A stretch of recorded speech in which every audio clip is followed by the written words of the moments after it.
หมอยซุงค่ะหมอยซุงพี่ๆน้องๆผู้ปันแห้งขาวใส่หมอขอมกุ๊กก๊อกค่ะมื้อนี้ก็เป็นวันที่1เดือนธันวาคมที่5ปี2025ในตอนรายการเฮาค่ะตอนในเดี๋ยวเนาะพี่น้องค่ะมารับถอมโดยข้อมูลหลายโหย่อยเกี่ยวกับโลยลองโรงเซียนจือเมื่อเตเข้าเมืองไทยนะคะหลายๆก็มีความถามค่ะเนาะเปิงอันไหนๆมันเป็นอีหังแต้ๆปยกก้นจึงหือขลาตีอันเดนเลยลงเซียนจือในเปิงอันไหนปยกเพราะว่าเฮาค่ะคามแลนลินเสียวก็เฮาคาใจไว้คามแลนลินรู้จ่องได้เลยลงเซ็นตืออันใน5แหละจังไหนค่ะเนาะในตอนนี้ก็มีไว้ขอตอบนะคะเฮาคาที่อ่อนเอาพี่น้องค่ะมาถ่อมมาเลยเพียนด้วยโหยอย่ำมันกำเหลียวดีกว่าเป็นตอนเฮ็ดจังไหนค่ะจ้อมดังอะไรก็มีความถามว่า TDAC อันว่าในมันเป็นอีหังเนี่ยเนาะขอตอบก็ว่ามันเป็นเปิงตอนดากวนเข้าเมืองดิจิทัลอำนั้นก็ตัวอย่างมันในที่ว่า Thailand Digital Arrival Card ในเนาะตัวปอดมันก็ TDAC นะคะมันเป็นฟอร์มออนไลน์อันมาแต้นตัง TM6 ตม6เมื่ออ่อนตั้งก็มันยังมีอยู่ก้อยกะว่ามันเป็นจค่ะเนาะเพราะว่ามาถึงแล้วก็ไล่เตรียมให้ในนั้นค่ะก้อยกะว่ามื้อเหลียวได้หนังหือเตมีรองง่ายลมต้นตะก้นนกเมืองอันเข้าที่ในเมืองไทยอันว่าที่เป็นมาตั้งแหลนลินมาตั้งหมินและจังนั้นเหี่ยวก็เปิ้นก็เฮ็ดมาเปิง TDAC นะคะตั้งออนไลน์หนังหือมันบ่ได้มีรองง่ายลมว่าสังว่าจังได๋นะคะอันนี้เป็นที่หนึ่งนะ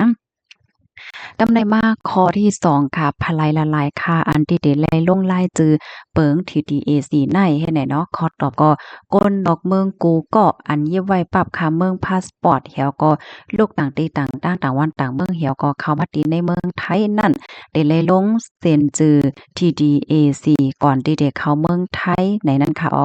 กำในหลายๆก็จะมีความถามค่ะเนาะว่าก้นจึงหือพองค่ะอันเตจังรอดอำโลเลยลงในเนี่ยมันได้มีอยู่2ตอนค่ะนะ ที่หนึ่งในก้นนกเบิ่งอันเปิ้นมาต่อเฮิมมินมันสิมีมันจะต่อเฮิมมินว่าลายเฮิมมินว่าโดยที่มันเข้ามาที่ในเมืองไทย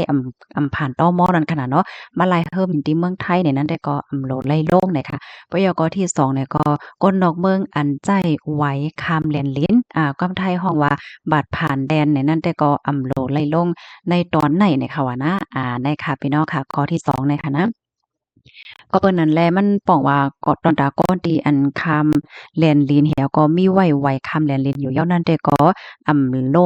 รงอันในก็ไล่เนี่ยเนาะ TTAC นะคะในแต่ก็เขาก็เตรียมไว้จึงในนั้นน่ะเนาะก็กะว่าก็ไล่ในเปิ้นตีได้ก็วันหนึ่งเลยวันหนึ่งมันก็จะมีลองแหลกลายค่ะเนาะสำหรับพี่น้องค่ะก็เลยที่ออกข้าวตั้งให้มีตัวทบก็ใครในกันไล่เนี่ยนะอันนี้เป็นตอนที่2ค่ะกำในเฮาค่ะมาด้วยที่3เลยค่ะเนาะ เฮาคาซ้ำกึ่งหลีไลโล่งเซียนจือ TDAC ในเมื่อไลหลับป้อวันเนจึงแหนโล่งไลภายใน3วันอ่อนตั้งที่เฮาคาเดเข้าเมืองไทยเฮ็ดจังได๋ค่ะมันจั่งว่าเพราะว่าแทง3วันมันได้เป็นวันที่1ดอกวันที่4เนี่ยเฮาได้เข้ากับเมืองไทย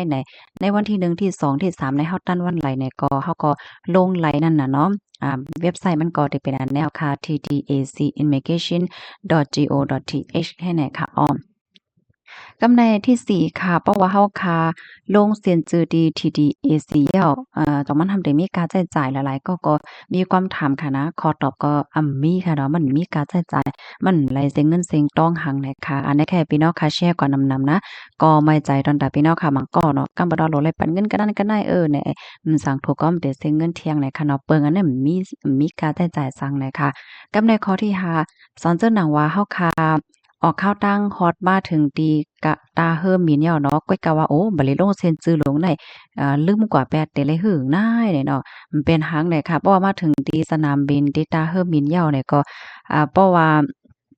เฮาขับไปเลยลงเนี่ยเฮาขามาลงที่นั่นก่อนหลายเนี่ยเนาะก้อยกะว่ามันได้ถึงค่ะเฮาขาได้เลยลงเซ็นชื่อก่อนที่เฮาขาได้ผ่านด่านตมเข้าเมืองนั่นน่ะเนาะค่ะ กำไรเฮาค่ะมาแทงข้อที่6หน่อยค่ะข้อที่6ในซ้ำไหนเจ้ามันมีอันข้อมักมันเกี่ยวกับไปลอง TDAC หือมีสังจังหือพองแฮ่ไหนเนาะข้อตอบก็เพราะว่าเฮาค่ะส่งข้อมูลเฮาค่ายาวนั้นได้ก็ตาได้แก่ขึ้นจื้อวันเดือนปีเกิดเฮาได้มันก็ได้หยาบนิดหนึ่งเนี่ยเนาะกำนั้นแลเมื่อเฮาค่ะเตรียมข้อมูลเฮาติกามันได้ก็จื้อวันเดือนปีเกิดเนี่ยก็ให้ไลสตินำนั่นน่ะเนาะอย่าไปเตรียมผิดนะคะเพราะว่าเตรียมผิดเนี่ยก็ เพราะว่ามาแก่ขึ้นก็จะมีคักตอนอีกหนึ่งเฮ็ดจั่งใดคะค่ะอันนี้ก็เป็น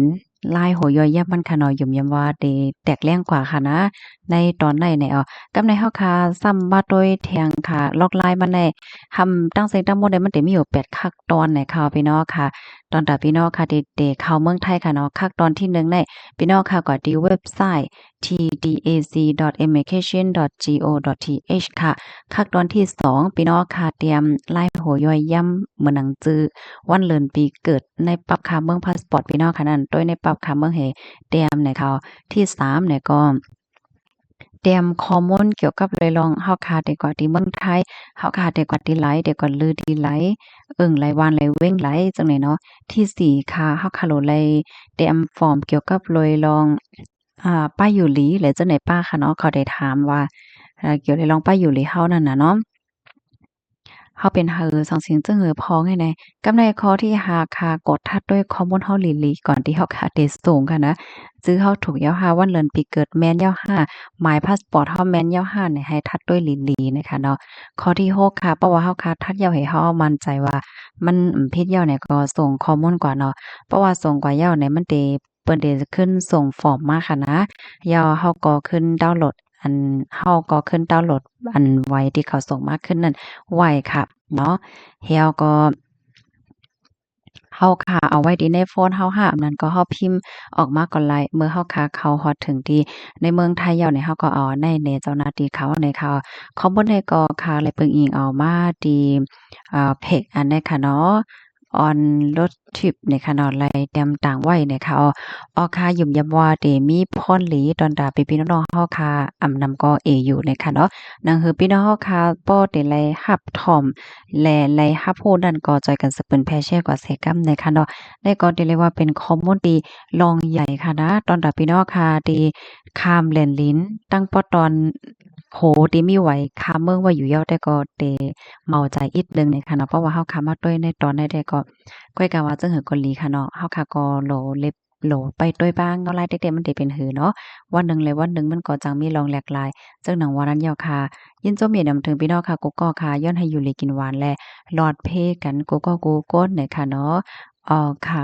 บ่อยสูงค่ะ